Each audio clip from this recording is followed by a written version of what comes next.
pakar. Sistem pakar itu terbagi dari pakar komputer, pakar mesin, pakar penyakit, pakar matematika, pakar pendidikan, dan pakar telematika. Suatu program komputer yang mengandung pengetahuan dari satu atau lebih pakar manusia menjadi suatu bidang spesifik. Sejarah dan tujuan sistem pakar. Sistem pakar pertama kali dikembangkan oleh komunitas Al pada pertengahan tahun 1990. GPS General Problem Software merupakan sistem pakar pertama yang dikembangkan oleh Neville dan Simon Turban 1995. Tujuan sistem pakar untuk mentransfer kepakaran dari seseorang pakar ke dalam komputer kemudian kepada orang lain yang bukan pakar serta mendukung aktivitas pemecahan masalah seperti Lestari 2022. Yang pertama itu interpretasi, membuat kesimpulan deskripsi dari sekumpulan data mentah. Yang kedua prediksi, memproyekkan akibat yang dimungkinkan terjadi pada suatu tertentu. Tiga, diagnosis, menentukan sebab fungsi berdasarkan gejala-gejala tertentu. Yang keempat perancangan, menentukan konfigurasi komponen komputer yang cocok dan tujuan tertentu. Nah, manfaat sistem pakar. Yang pertama itu memungkinkan orang-orang awam bisa mengerjakan pekerjaan para ahli. Yang kedua bisa melakukan proses secara berulang secara otomatis. Yang ketiga menyimpan pengetahuan dan keahlian para pakar. Yang keempat memiliki reliabilitas.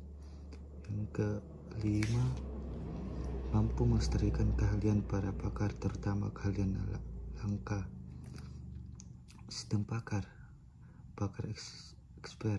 Pakar adalah seseorang yang punya pengetahuan, pengalaman, dan metode khusus serta mampu menerapkan untuk memecahkan masalah atau memberi nasihat. Modul sistem. Modul penerimaan pengetahuan. Sistem pakar akan menggunakan modul ini saat sedang menerima input pengetahuan dari para pakar atau tenaga ahli. Proses pengumpulan pengetahuan akan dibantu oleh seseorang kronologi engineering yang berfungsi menerjemahkan bahasa pakar ke dalam sistem pakar nantinya. Modul konsultasi. Sistem pakar akan beralih ke modul konsentrasi saat sistem menerima pernyataan dari user. Pertanyaan terkadang juga bisa diberikan dalam bentuk permasalahan yang memang menjadi keahlian dari sistem pakar tersebut. Modul penjelasan. Pada modul ini sistem pakar menjalankan tugas sebagai pemberi jawaban atau keluar atas masalah yang diajukan. Nah, di sini kan ada non-expert user, query, user interface, expert system. Nah, terbagi menjadi tiga. Yang pertama itu user interface, yang kedua inverse engine, yang ketiga conjugate base. Expert system itu untuk user interface itu terbagi dari query, interface, sistem pakar. Inilah struktur sistem pakar. Lingkungan konsultasi, ada user, kemudian antara muka, interface, kemudian aksi yang direkomendasikan,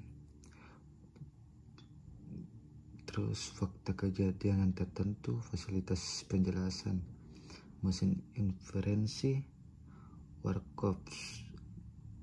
Kemudian itu yang lingkungan pengembangan, basis pengetahuan, fakta, aturan, perbaikan pengetahuan, kronologi engineer, dan pakar. Komponen sistem pakar. Basis pengetahuan. Basis pengetahuan berisi pengetahuan untuk pemahaman, formulasi, dan penyelesaian masalah. Sistem pakar disusun atas dua elemen dasar, yaitu fakta atau aturan. Fakta merupakan informasi tentang objek dalam area permasalahan tertentu, sedangkan aturan merupakan informasi cara bagaimana memperoleh fakta baru dari fakta yang telah diketahui. Pada struktur sistem pakar di atas, kronologi basis berfungsi untuk menyimpan pengetahuan dari pakar berupa role, aturan, if, kondisi, dan aksi, atau dapat juga disebut continual rules. Mesin intervensi. Mesin intervensi merupakan otak dari sebuah sistem pakar dan dikenal juga dengan sebutan kontrol struktur atau role interpret. Dalam sistem pakar berbasis kaidah, komponen ini yang berisi mekanisme pola pikir dan penalaran yang digunakan oleh pakar dalam menyelesaikan suatu masalah. Mesin inferensi adalah prosesor pada sistem pakar yang mau mencocokkan bagian kondisi dari rule yang tersimpan dalam chronology basis dengan fakta yang tersimpan di work memory.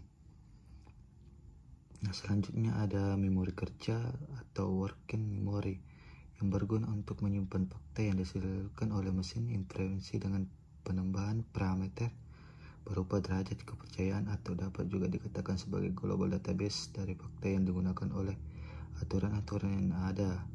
Kemudian ada fasilitas penjelasan atau explanation facility, menyediakan kebenaran dari solusi yang dihasilkan kepada pemakaian. Kemudian itu ada akuisisi pengetahuan atau chronology acquisition facility, meliputi proses pengumpulan, pemindahan, dan perubahan dari kemampuan pemecahan masalah seorang pakar atau sumber pengetahuan terkonversi ke program komputer yang bertujuan untuk memperbaiki atau mengembangkan basis pengetahuan. Di sini ada tampilan pemakaian atau user interface, mekanisme untuk memberi kesempatan kepada pemakai dan sistem pakar untuk berkomunikasi antarmuka, yaitu menerima informasi dari pemakaian dan mengubahnya ke dalam bentuk yang dapat diterima oleh sistem. Selain itu, antarmuka menerima informasi dari sistem yang menyajikan ke dalam bentuk yang dapat dimengerti oleh pemakaian. Nah, sekian dari saya untuk tema sistem pakar. Oke, baik.